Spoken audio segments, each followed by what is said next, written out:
സ്നേഹം താൻ ശക്തി പാഠഭാഗത്തിൻ്റെ അടുത്ത ഭാഗമാണിത്. ഈ ഗദ്യഭാഗം എഴുതിയിരിക്കുന്നത് ആരാണ്? ഗുരു നിത്യചൈതന്യ യതിയാണ്. കൂട്ടുകാരെ, നിങ്ങളുടെ പാഠപുസ്തകത്തിൽ തന്നെ അദ്ദേഹത്തിൻ്റെ ജീവചരിത്രക്കുറിപ്പ് നൽകിയിട്ടുണ്ട്. നമുക്കത് വായിച്ചു നോക്കിയാലോ? നിത്യചൈതന്യ യതി 1924 നവംബർ 2-ാം തീയതി പത്തനംതിട്ട ജില്ലയിലെ മുറിഞ്ഞകല്ലിൽ വകയാർ. ജനനം ജയചന്ദ്രൻ എന്നായിരുന്നു ആദ്യത്തെ പേര്. സന്യാസം സ്വീകരിച്ചപ്പോൾ പേര് നിത്യചൈതന്യയതി എന്നാക്കി. അധ്യാപകനായിരുന്നു. പരിവർത്തനോന്മുഖ വിദ്യാഭ്യാസം, സത്യത്തിൻ്റെ മുഖങ്ങൾ, ഭാരതീയ മനഃശാസ്ത്രത്തിന് ഒരാമുഖം, നളിനി എന്ന കാവ്യശില്പം, ജാതിമതം ദൈവം, യതിചര്യ, മനഃശാസ്ത്രം ജീവിതത്തിൽ തുടങ്ങി നിരവധി കൃതികൾ രചിച്ചു.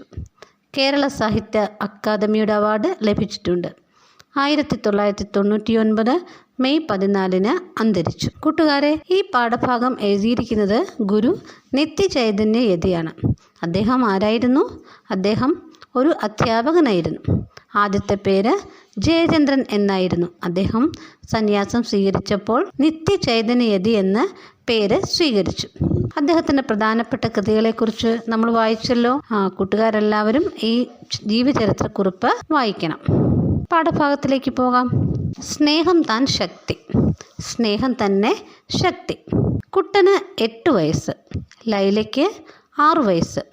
സ്കൂൾ ഇനി കുറേ ദിവസത്തേക്ക് തുറക്കുകയില്ല. അതുകൊണ്ട് കളിക്കുകയാണ് മുറ്റത്ത്. വെയിൽ പോയി തുടങ്ങി. അവർ തുള്ളിച്ചാടി കളിച്ചു നടക്കുന്നതിനിടയ്ക്ക് ഒരു മൈന വന്നിരുന്നു. ഒരിക്കലും ഒരു പക്ഷി പേടിയില്ലാതെ ഇത്ര അടുത്തു വന്നിരിക്കുന്നത് കുട്ടൻ കണ്ടിട്ടില്ല. അവന് തോന്നി പതുക്കെ അടുത്ത് ചെന്നാൽ അതിനെ കയ്യിലെടുക്കാമെന്ന്. എന്നാൽ ആ മൈന ഒരു സൂത്രക്കാരനായിരുന്നു. കുട്ടൻ തൊട്ടില്ല എന്ന് വന്നപ്പോൾ മനുഷ്യർ ചിരിക്കുന്ന സ്വരത്തിൽ മൈന ഒച്ചയുണ്ടാക്കിക്കൊണ്ട് മുറ്റത്തിൻ്റെ വടക്കേ അരികിൽ നിന്നിരുന്ന മാവിൻ്റെ കൊമ്പത്ത് പറന്നു പറ്റി. അത് കണ്ട് കുറച്ച് ശുഭിതനായി കുട്ടൻ മുറിയിലേക്ക് ഓടിപ്പോയി. മടങ്ങി വന്നത് തൻ്റെ പ്രിയപ്പെട്ട തെറ്റാലിയുമായിട്ടാണ്. അതിലൊരു ചെറിയ കല്ലെടുത്ത് വെച്ച് മൈനയുടെ നേർക്ക് ലാക്കു നോക്കുന്നത് കണ്ട് ലൈല പറഞ്ഞു. കൂട്ടുകാരെ, ഇവിടെ എന്താണ് കാണുന്നത്? 2 കുട്ടികളെ പറ്റി പറയുന്നുണ്ടല്ലേ, കുട്ടനും ലൈലയും. ഈ 2 കഥാപാത്രങ്ങളെയും പറ്റിയും ഒരു മൈനയുമാണ് ആദ്യത്തെ ഈ പേജിൽ പറഞ്ഞിരിക്കുന്ന കഥാപാത്രങ്ങൾ. കുട്ടന് 8 വയസ്സും ലൈലയ്ക്ക് 6 വയസ്സും അല്ലേ? അവർ സ്കൂളൊന്നും തുറക്കാത്ത സമയത്ത് അവരുടെ വീടിൻ്റെ മുറ്റത്ത് കളിച്ചു നടക്കുകയായിരുന്നു. അപ്പോഴെന്താണ് സംഭവിച്ചത്? ഒരു മൈന വന്നിരുന്നു എന്ന് പറഞ്ഞു. ഒരിക്കലും ഒരു പക്ഷി പേടിയില്ലാതെ ഇത്ര അടുത്ത് വന്നിരിക്കുന്നത് കുട്ടൻ കണ്ടിട്ടില്ല. നമ്മുടെ അടുത്ത് കിളികളൊക്കെ അടുത്ത് വന്നിരിക്കാറുണ്ടോ? ഇല്ലല്ലേ. കാരണം എന്താ? അവയ്ക്ക് ഭയങ്കര പേടിയായിരിക്കും അല്ലേ? മനുഷ്യർ അവയെ ഉപദ്രവിക്കുമോ എന്ന് പേടിച്ച് കിളികളൊന്നും ആരും നമ്മുടെ അടുത്തൊന്നും വന്നിരിക്കാറില്ല. പക്ഷേ ഇവിടെ എന്താണ്? ഒരു മൈന കുട്ടൻ്റെ അടുത്ത് വന്നിരുന്നു എന്നാണ് പറഞ്ഞതല്ലേ. അപ്പോൾ അവനും അതാ തോന്നിയത്. പേടിയില്ലാതെ ഇത്ര അടുത്ത് വന്നിരിക്കുന്നു കിളി. എങ്ങനെയാണ് അവന് തോന്നിയതല്ലേ? അപ്പോൾ എന്തായിരിക്കും? നമുക്കും എന്ത് തോന്നും? ഇതിനെ ഒന്ന് പതുക്കെ പിടിച്ചാലോ എന്ന് തോന്നും. കുട്ടനും അങ്ങനെ തന്നെയാണ് തോന്നിയത്. എന്താ അവൻ ചെയ്തത്? അവന് തോന്നി പതുക്കെ അടുത്ത് ചെന്നാൽ അതിനെ കയ്യിലെടുക്കാമെന്ന്. വളരെ പതുക്കെ പമ്മിച്ചെന്ന് ശബ്ദം ഒന്നും ഉണ്ടാക്കാതെ അടുത്ത് ചെന്നാൽ അതിനെ കയ്യിലെടുക്കാമെന്ന് തോന്നി. പക്ഷേ എന്താ, കുട്ടന് കിട്ടിയോ മൈനയെ? ഇല്ല. നോക്കൂ, അടുത്ത വരി നോക്കാം. എന്നാൽ ആ മൈന ഒരു സൂത്രക്കാരനായിരുന്നു അല്ലേ? സൂത്രക്കാരൻ എന്ന് പറഞ്ഞാൽ എന്താ? അവന് കൗശലമുണ്ടല്ലേ. പെട്ടെന്ന് കുട്ടൻ പിടിക്കുമെന്ന് അവന് തോന്നിക്കാണും. അതുകൊണ്ട് അതെന്താ ചെയ്തത്? കുട്ടൻ തൊട്ടില്ല എന്ന് വന്നപ്പോൾ മനുഷ്യർ ചിരിക്കുന്ന സ്വരത്തിൽ മൈന ഒച്ച ഉണ്ടാക്കിക്കൊണ്ട് മുറ്റത്തിൻ്റെ വടക്കേ അരികിൽ നിന്നിരുന്ന മാവിൻ്റെ കൊമ്പത്ത് പറന്നു പറ്റി. നോക്കൂ, ഇവിടെ കുട്ടൻ തൊട്ടില്ല അടുത്തു വന്നു എന്ന് അറിഞ്ഞപ്പോൾ തന്നെ മൈന എന്ത് ചെയ്തു? മൈന ചിരിച്ചുകൊണ്ട്, മനുഷ്യൻ്റെ ശബ്ദത്തിൽ ചിരിച്ചുകൊണ്ട് മുറ്റത്തിൻ്റെ ഒരു മാവിൻ്റെ കൊമ്പത്തേക്ക് പറന്നുപോയി. ഇത് കണ്ട് കുട്ടൻ എന്തു തോന്നി? അത് കണ്ട് കുറച്ച് ശുഭിതനായി കുട്ടൻ മുറിയിലേക്ക് ഓടിപ്പോയി. കുട്ടന് ദേഷ്യം വന്നു കാണും അല്ലേ? ഇപ്പം പിടിക്കാമെന്ന് വിചാരിച്ച മൈനതാ പറന്നതാ മാവിൻ്റെ കൊമ്പിലിരിക്കുന്നു. അപ്പോൾ കുട്ടന് പെട്ടെന്ന് ദേഷ്യമായിപ്പോയി. കുട്ടൻ അപ്പം എന്ന് ശരി ഒരു കാര്യം ചെയ്യാമെന്ന് പറഞ്ഞ് മുറിയിലേക്ക് ഓടിപ്പോയി. എന്തായിരുന്നു അവൻ മുറിയിലേക്ക് ഓടിപ്പോകാൻ കാരണം? നോക്കാം. മടങ്ങി വന്നത് തൻ്റെ പ്രിയപ്പെട്ട തെറ്റാലിയുമായിട്ടാണ്. അവൻ്റെ കയ്യിൽ എന്തുണ്ട്? ഒരു തെറ്റാലി. അവൻ്റെ കയ്യിലൊരു തെറ്റാലി ഉണ്ടല്ലേ. തെറ്റാലി കൂട്ടുകാർ കണ്ടിട്ടുണ്ടോ? ഒരു കല്ലൊക്കെ എടുത്ത് വെച്ചിട്ട് നമ്മളിങ്ങനെ എറിയും അല്ലേ, അതാണ് ഒരു തെറ്റാലി. തെറ്റാലി, കവണയെന്നൊക്കെ പേരുണ്ട് കേട്ടോ. കുട്ടൻ എന്താ ചെയ്തത്? തൻ്റെ പ്രിയപ്പെട്ട തെറ്റാലിയുമായിട്ട് മടങ്ങി വരികയും അതിലൊരു ചെറിയ കല്ലെടുത്ത് വെച്ച് മൈനയുടെ നേർക്ക് ലാക്ക് നോക്കിയല്ലേ. ലാക്ക് നോക്കുക എന്ന് പറഞ്ഞാൽ എന്താ? അതിനെ തന്നെ ഉന്നം വെച്ച് നോക്കുകയാണല്ലേ. ലക്ഷ്യം നോക്കിയിട്ട് മൈനയുടെ നേർക്ക് കല്ലെടുത്തെറിയാമെന്ന് കരുതിയായിരിക്കാം കുട്ടന് ആ തെറ്റാലിയുമായിട്ട് വന്നത്. അപ്പോൾ എന്താണ് ബാക്കി നടന്നത്? കഥ വായിക്കാം. ചേട്ടാ, പാവം മൈന, എന്തിനാണ് ഇതിനെ കൊല്ലുന്നത്? ലൈല പറഞ്ഞതിൻ്റെ അർത്ഥം നല്ലതുപോലെ മനസ്സിലായിട്ടെന്നതുപോലെ ആ കിളി ഈണത്തിലൊരു പാട്ട് പാടി. ആ പാട്ടിൻ്റെ മാധുര്യം അസാധാരണമായിരുന്നു. അതിൻ്റെ അനുബന്ധം പോലെ ലൈല പറഞ്ഞു. കൂട്ടുകാരെ, ഇവിടെ ലൈല എന്താ ചെയ്തത്? ലൈല കുട്ടനോട് ചോദിച്ചു, ചേട്ടാ, പാവം മൈന, എന്തിനാണ് അതിനെ കൊല്ലുന്നത് എന്ന് ചോദിച്ചു അല്ലേ. എന്തിനാണ് ചേട്ടാ ആ മൈനയെ കൊല്ലുന്നത്? ലൈലയ്ക്ക് ആ കിളിയോട് ദയ തോന്നിക്കാണും അല്ലേ. അതുകൊണ്ടാണ് അവൾ കുട്ടൻ തെറ്റാളിയും എടുത്തു വെച്ച് ഉന്നം നോക്കുന്ന കണ്ടപ്പം അതിനെ കൊല്ലുന്നത് എന്തിന് എന്ന് ലൈല ചോദിച്ചത്. അപ്പോൾ എന്താണ് കിളി എന്ത് ചെയ്തു? കിളിക്ക് ലൈല പറഞ്ഞത് മനസ്സിലായെന്ന് തോന്നുന്നു അല്ലേ. അതിൻ്റെ അർത്ഥം നല്ലതുപോലെ മനസ്സിലായിട്ട് ആ കിളി എന്ത് ചെയ്തു? ഈണത്തിലൊരു പാട്ട് പാടി. മൈന പാടുന്നത് കൂട്ടുകാർ കേട്ടിട്ടുണ്ടോ? എത്ര ഭംഗിയായിട്ടാണ് മൈന പാടുന്നത് അല്ലേ. നല്ല ആ പാട്ടിൻ്റെ മാധുര്യം അസാധാരണമായിരുന്നു. നോക്കൂ, മൈന എന്ത് ചെയ്തു? മൈന ഈണത്തിലൊരു പാട്ട് പാടിയെന്നാണ് പറഞ്ഞത്.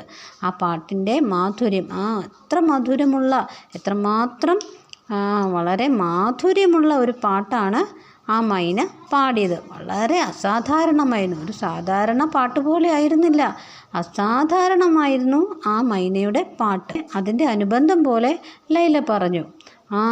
പാട്ട് കേട്ട് കഴിഞ്ഞ ഉടനെ തന്നെ അതിനോടൊപ്പം ലൈല എന്തോ കാര്യം പറഞ്ഞു. എന്താ പറഞ്ഞത് നോക്കാം. ഒരു പീഡ എറുമ്പിനും വരുത്തരുതെന്നല്ലേ ഇന്നലെ രാത്രി അമ്മ നമ്മോട് പറഞ്ഞത്? എറുമ്പാണെങ്കിൽ കടിക്കുകയെങ്കിലും ചെയ്യും. കേൾക്കൂ ആ മൈനയുടെ പാട്ട്. എനിക്ക് അതിന് ഒരു ഉമ്മ കൊടുക്കാൻ തോന്നുന്നു. ഇവിടെ ലൈല എന്താ പറഞ്ഞത് മക്കളെ? ഒരു പീഡ എറുമ്പിനും വരുത്തരുത് എന്നുള്ള വചനം പറഞ്ഞിരിക്കുന്നത് ശ്രീനാരായണ ഗുരുദേവനാണ്. അദ്ദേഹത്തിൻ്റെ വാക്കുകളാണ് അമ്മ കുട്ടനോടും ലൈലയോടും പറഞ്ഞത്. ഒരു പീഡ ഒരു ഉറുമ്പിന് പോലും വരുത്തരുത് എന്ന്. അടുത്തത് നോക്കാം. എന്തോ അബദ്ധം ചെയ്യുവാൻ തുടങ്ങിയവനെ പോലെ കുട്ടൻ അവൻ്റെ കയ്യിലിരുന്ന തെറ്റാലിയും കല്ലും തറയിലിട്ടു. പിന്നെ നടന്നത് ഒരു വലിയ അത്ഭുതമാണ്. മധുരമായി പാടിക്കൊണ്ട് മൈന മാവിൻ്റെ കൊമ്പിലിരിക്കുമ്പോൾ അതിലുണങ്ങിയും മുരടിച്ചും നിന്ന ഇലകളെല്ലാം പൊഴിഞ്ഞു താഴെ വീണു. ഇവിടെ കുട്ടൻ എന്താ ചെയ്തത്? കുട്ടൻ അപ്പോൾ മനസ്സിലായി, അയ്യോ, ചെയ്യുന്നത് എന്തോ ഒരു തന്നെയാണല്ലേ, തെറ്റാണ് ചെയ്യുന്നതെന്ന് കുട്ടന് മനസ്സിലായി. അതുകൊണ്ട് കുട്ടൻ എന്താ ചെയ്തത്? അവൻ്റെ കയ്യിൽ നിന്ന് തെറ്റാലി എന്ന് പറഞ്ഞാൽ കവണയും ആ കല്ലും ഒക്കെ ഉടനെ തന്നെ തറയിലിട്ടു. അപ്പോൾ എന്താ സംഭവിച്ചത്? ഒരു വലിയ അത്ഭുതം നടന്നല്ലേ. എന്താ നടന്നത്? മധുരമായി പാടിക്കൊണ്ട് മൈന മാവിൻ്റെ കൊമ്പിലിരിക്കുമ്പോൾ, ഭംഗിയായിട്ട് പാടിക്കൊണ്ടിരിക്കുകയാണല്ലേ. മാവിൻ്റെ കൊമ്പിലിരുന്ന് ആ മൈന പാട്ട് പാടിക്കൊണ്ടിരുന്നപ്പോൾ അതിലുണങ്ങിയും മുരടിച്ചും നിന്ന ഇലകളെല്ലാം പൊഴിഞ്ഞു താഴെ വീണു. കൂട്ടുകാരെ നോക്കൂ, വേനൽക്കാലമായിരുന്നല്ലേ. വേനൽക്കാലത്തല്ലേ കുട്ടികൾ മുറ്റത്ത് കളിച്ചുകൊണ്ടിരുന്നത്? വേനൽക്കാലത്തെ മരങ്ങളിലെല്ലാം തളർത്ത ഇലകളാണ് ഉള്ളത് അല്ലേ. വെയിൽ കൊണ്ട് എല്ലാം വാടി ഉണങ്ങി നിൽക്കുന്ന കാലാവസ്ഥയാണ്. ആ സമയത്താണ് ഈ മൈന മാവിൻ്റെ കൊമ്പിലിരുന്ന് പാടിയത്. അപ്പോഴെന്താ സംഭവിച്ചത്? ഒരു വലിയ അത്ഭുതം നടന്നു എന്നാണ് പറഞ്ഞത്. കൊമ്പിലിരുന്നപ്പോൾ മാവിൻ്റെ കൊമ്പിലെ ഉണങ്ങിയും മുരടിച്ചു നിന്ന ഇലകളെല്ലാം പൊഴിഞ്ഞു താഴെ വീണു. പൊഴിഞ്ഞു വീഴുക എന്ന് പറഞ്ഞാൽ താഴെ വീഴുക. അതിന് പകരം എന്താണ് സംഭവിച്ചത്? അടുത്ത് നോക്കാം. അതിന് പകരം പട്ടുപോലെ മൃദുലമായ തളിരിലകൾ ആ കൊമ്പിലാകെ വന്നു നിറഞ്ഞു. മൈന ഓരോ കൊമ്പിലും മാറി മാറിയിരുന്നു. ഉണങ്ങി മുരടിച്ചു വൃദ്ധയെപ്പോലെ നിന്ന ആ മാവ് ഏതാനും മിനിറ്റുകൾക്കുള്ളിൽ നിറയെ മാവില കൊണ്ട് പൊതിഞ്ഞു. എന്ന് മാത്രമല്ല, കൊമ്പിൻ്റെ അറ്റത്തെല്ലാം പൂക്കുലകളും കാണാറായി. കൂട്ടുകാരെ, എത്രമാത്രം വലിയൊരു അത്ഭുതമാണ് നടന്നതല്ലേ? നോക്കൂ, ഇവിടെ ഉണങ്ങിയും മുരടിച്ചും ഒക്കെ നിന്ന ആ മാവിൽ ഇപ്പോഴെന്താ സംഭവിച്ചത്? പട്ടുപോലെ മൃദുലം എന്ന് പറഞ്ഞാൽ വളരെ മാർദ്ദവുമുള്ള തളിരിലകൾ വന്നു എന്നാണ് പറഞ്ഞത്. കൊമ്പിലാകെ വന്ന് നിറയും. പിന്നെന്താ, മൈന ഓരോ കൊമ്പിലും മാറി മാറിയിരുന്നപ്പോൾ അവിടെ എന്താണ് സംഭവിച്ചത്? ഉണങ്ങി മുരടിച്ച് നിന്ന ആ മാവിൽ ഏതാനും മിനിറ്റുകൾക്കുള്ളിൽ തന്നെ മാവില കൊണ്ട് പൊതിഞ്ഞു. എല്ലാ കൊമ്പിലും എന്ത് നിറഞ്ഞിപ്പോൾ? നല്ല തളിരിട്ട നല്ല മാവിലകളൊക്കെ വന്ന് നിറഞ്ഞു. അടർന്നു വീഴുക, പൊഴിഞ്ഞു വീഴുക, അടർന്നു വീഴുക. ഈ മാവിൽ എല്ലാം പൂക്കുലകൾ പോലും വന്നു എന്നാണ് പറഞ്ഞത്. അടുത്തത് നോക്കാം. ലൈല പറഞ്ഞു, ചേട്ടാ, ഇത് വെറും ഒരു മൈനയല്ല. നോക്കൂ, ക്രിസ്റ്റീനയുടെയും റഹ്മാൻ്റെയും വീട്ടുമുറ്റത്ത് എത്രമാതിരി പഴച്ചെടികളും പൂച്ചെടികളുമാണുള്ളത്. നമുക്കാകെയുള്ളത് ഈ മാവാണ്. അതോ ഉണങ്ങിയില എല്ലാം കുരുണിപ്പോയത്. ഈ മൈന വന്ന് പാട്ടുപാടി ആ മരത്തെ പുതിയതാക്കിയിരിക്കുന്നു. നമുക്കും ഇങ്ങനെ പാടാൻ കഴിഞ്ഞിരുന്നെങ്കിൽ. അവൾ അത്രയും പറഞ്ഞു കഴിഞ്ഞപ്പോൾ മൈന മനുഷ്യ ശബ്ദത്തിൽ ഒരു പാട്ടുകൂടി പാടി. സ്നേഹത്തിൽ നിന്നുദിക്കുന്നു ലോകം, സ്നേഹത്താൽ വൃത്തി തേടുന്നു. സ്നേഹം താൻ ശക്തി ജഗത്തിൽ സ്വയം, സ്നേഹം താൻ ആനന്ദമാർക്കും. സ്നേഹം താൻ ജീവിതം ശ്രീമൻ, സ്നേഹവ്യാഹതി തന്നെ മരണം. ഈ പാട്ടാണ് മൈന പാടിയത്. കൂട്ടുകാരെ, ഈ പാട്ട് എഴുതിയിരിക്കുന്നത് കുമാരനാശാനാണ്. കുമാരനാശാൻ്റെ ചണ്ടാല ഭിക്ഷുകി എന്ന കവിതയിൽ നിന്നെടുത്തിട്ടുള്ള ഒരു ഭാഗമാണിത്.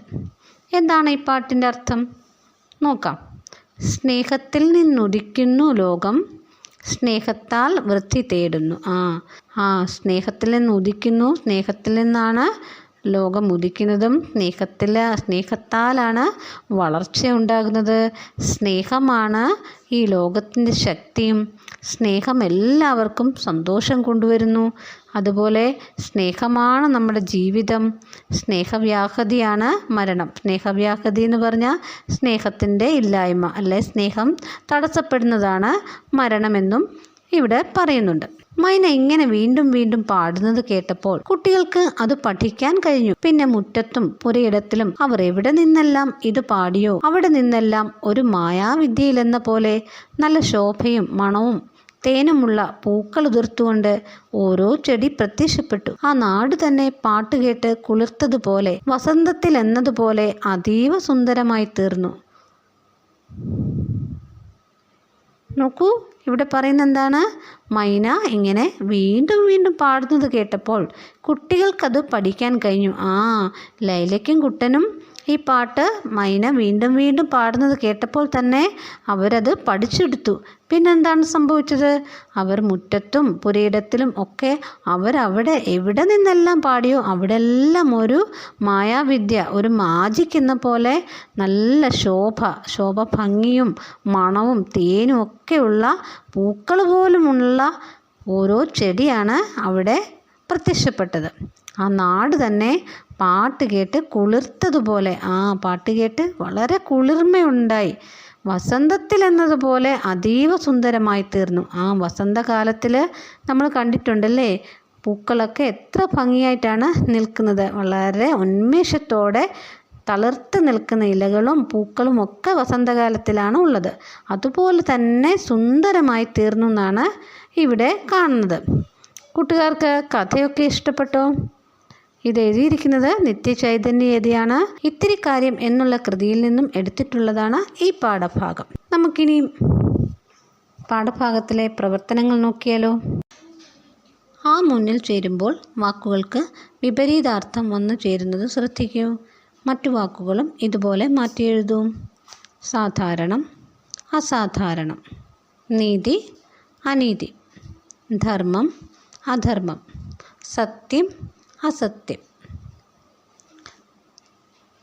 തൃപ്തി അതൃപ്തി, സന്തുഷ്ടം അസന്തുഷ്ടം, ക്ഷീണം അക്ഷീണം, ഹിംസ അഹിംസ.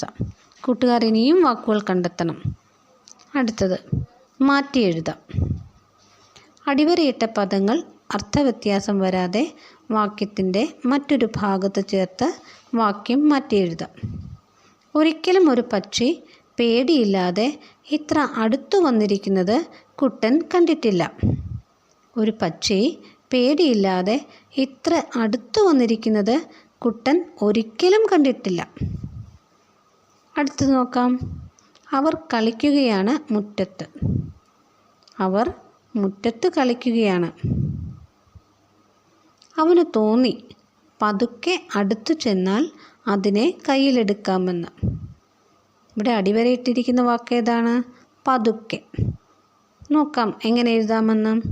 അവന് തോന്നി അടുത്തു പതുക്കെ ചെന്നാൽ അതിനെ കയ്യിലെടുക്കാമെന്ന്. അടുത്ത പ്രവർത്തനം എന്താണ്? മനോഹരമായ ഒരു പൂക്കൾ എങ്ങനെ ഉണ്ടാക്കാം എന്നുള്ളതാണല്ലേ. കൂട്ടുകാർ അത് ചെയ്യണം. അടുത്തത് സ്നേഹവചനങ്ങൾ ശേഖരിക്കാം. നിന്നെപ്പോലെ നിൻ്റെ അയൽക്കാരനെയും സ്നേഹിക്കുക. സ്നേഹിക്ക ഉണ്ണി നീ നിന്നെ ദ്രോഹിക്കുന്ന ജനത്തെയും. ഇതുപോലെ സ്നേഹത്തിൻ്റെ മഹത്വം സൂചിപ്പിക്കുന്ന വചനങ്ങൾ ശേഖരിക്കുക. നമ്മുടെ മഹത് ഗ്രന്ഥങ്ങളിലൊക്കെയും സ്നേഹത്തെക്കുറിച്ച് ഒരുപാട് പറഞ്ഞിട്ടുണ്ടല്ലേ. നിന്നെപ്പോലെ നിൻ്റെ അയൽക്കാരനെയും സ്നേഹിക്കുക എന്ന് പറഞ്ഞത് യേശുക്രിസ്തുവാണ്. പാഠഭാഗത്ത് തന്നെ കുമാരനാശാൻ്റെ സ്നേഹത്തിനെക്കുറിച്ച് പറയുന്ന ഒരു വചനമുണ്ട്. സ്നേഹത്തിൽ നിന്നുദിക്കുന്നു ലോകം, സ്നേഹത്താൽ വൃത്തി തേടുന്നു. സ്നേഹം താൻ ശക്തി ജഗത്തിൽ സ്വയം, സ്നേഹം താൻ ആനന്ദമാർക്കും. സ്നേഹം താൻ ജീവിതം ശ്രീമൻ, സ്നേഹവ്യാഹതി തന്നെ മരണം. കുമാരനാശാൻ്റെ വരികളാണിത്. അടുത്ത സ്നേഹവചനം ഏതാണ്? സ്നേഹിക്കയുണ്ണി നീ നിന്നെ ദ്രോഹിക്കുന്ന ജനത്തെയും. കുമാരനാശാൻ്റെ വരികളാണിവ.